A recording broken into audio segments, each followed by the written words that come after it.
Hey, what's good, y'all, and welcome back to the Hidden Rows. If this is your first time visiting the village, consider subscribing and make sure you hit the notification bell so you don't miss out on future tutorials, builds, etc. Also, leave a like if you found this video useful, entertaining, or you would like to support the channel in general.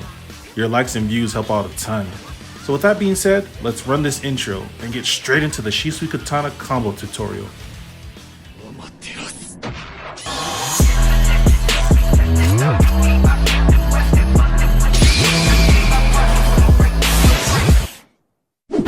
The first thing I want to explain is the pros and cons to using the Shisui Katana versus the other weapons in the range type arsenal. Let me just say that this weapon is on par with the Kusanagi. It isn't as good as the Kusanagi, which we'll break down soon enough, but it isn't unviable either, like all the other range type weapons. What makes this weapon so good is its heavy attack, which launches explosive kunai. The kunai has a similar effect and property as the blast bombs.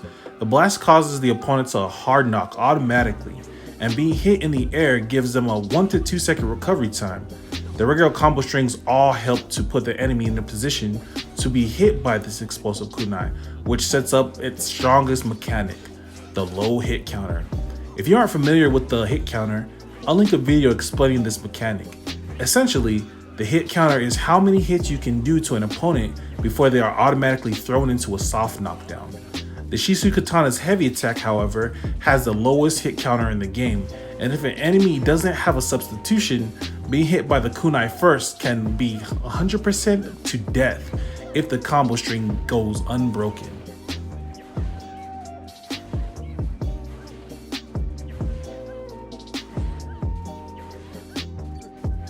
To balance out this OP heavy attack, the Shisui's Katana explosive kunai have a small hitbox, and the tracking is inconsistent, as the kunai can essentially fly over your opponent's head, even at point blank range.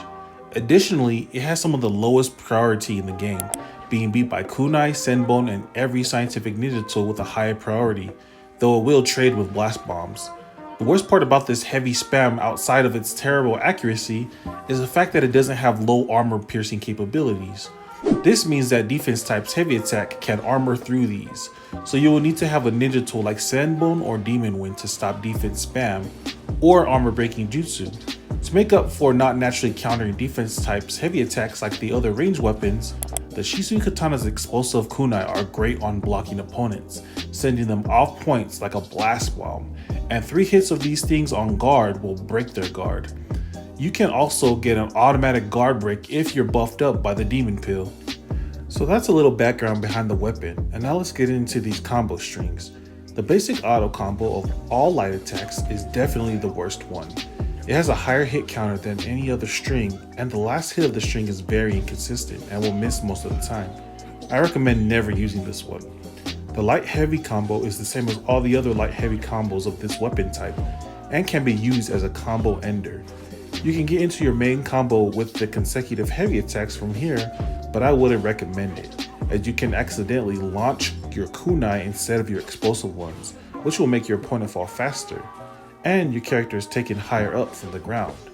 The light heavy is the main combo that you will use, because it keeps you relatively low to the ground and has the lowest hit counter out of all the strings. The triple light heavy is also good for damage and transitions well into the explosive kunai, as a tumble animation of the uppercut leaves the enemy stunned for follow-ups. I tend to use this string as a combo ender just to not kunai my opponent to death and get some style points. But all those are optional combo strings. This weapon isn't about close range combos, as stylish as they are. It's a tactical weapon mainly used for setups and getting your opponent trapped in the infinite fire kunai dance. So there really is only 2 buttons you will need: heavy attack and the chakra jump, then repeat. This is your main combo when you do catch somebody without a substitution. Also, pressing the air light attack is a great way to get an opponent into this juggle state, or if you don't want to kunai combo them into oblivion, you can use this after consecutive kunai to start one of the combo strings mentioned above. So now that I've broken down the combos and the main combo you will use, here are some tips on how to use this weapon's full potential. Firstly, the main combo, heavy chakra jump repeat, is a timing and distance combo. You won't get it off by simply pressing the buttons. As I stated earlier, the kunai have a small hitbox and require precision and rhythm, as well as the correct distance. This is something that takes experience and practice. Also, don't expect to pull this off so easily outside of survival mode. The best place for this will be against randoms on flag or base battle, where teams are generally separated. Shisui Katana shines in a 1v1 setting, so I recommend sticking with Kusanagi for success outside of survival mode. Next, the explosive kunai do not benefit from any stats like all geared up or tenacity rising, so if you want to make your katana more deadly, use light speed to increase the speed at which you throw your kunai. Otherwise, just use clothing skill that coincide with your jutsu or the ninja tools you'll be using. Speaking of which, there are jutsu that greatly aid this weapon. As mentioned before, the explosive kunai itself has low priority and cannot pierce armor, so you will want to equip jutsu that can do that. Amaterasu and Lightning Net are this weapon's best friend, and Shikigami Dance Shield or Icicle Swallow also helps out this weapon. Additionally, one sure way to guarantee your kunai death combo is to use Flame Lightning on an enemy who just substituted and combo the Fire kunai into it, though make sure you are relatively close to the ground to do this. Going back to Amaterasu and Lightning Net, the Shisui Katana forces a hard knock so that your opponent is left without any recovery options and must stand straight up into your lingering effects of the jutsu most of the time. This also works amazing with Kirin. Unless they have a defensive jutsu like a Kamui or Subterranean, they'll get blown up by this ultimate. As I mentioned before, the Kusanagi is still the best ranged weapon, as it's a lot easier to track down opponents and deal more damage overall. However, when playing the long game like in survival mode or Ninja World Face-Off, this weapon shines as it is a better counter tool than the Kusanagi. So when fighting against Swift Step users or Oboro Guruma, you can safely combo these players with your heavy kunai from a distance, and can disregard the shuriken that was called back to your opponent. On the flip side, this weapon is as bad as all the other ranged weapons offensively, so catching an opponent, especially with multiple substitutions, will prove to be difficult. Keep that in mind if you're a more aggressive player. And that's pretty much it to this weapon. Very simple and straightforward, but can be effective with some practice and experience. Remember that to unlock this weapon, you will need the Shisui DLC, which is an attack type DLC, but provides a useful substitution for this weapon. Tell me, what are some of your favorite combos and jutsu combinations with this weapon? And don't be afraid to ask for some more tips in the comment section, just in case I need to further explain something. Have a good one, y'all, and I'll see you guys in the next time. Peace!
Ой-ой-ой, меня.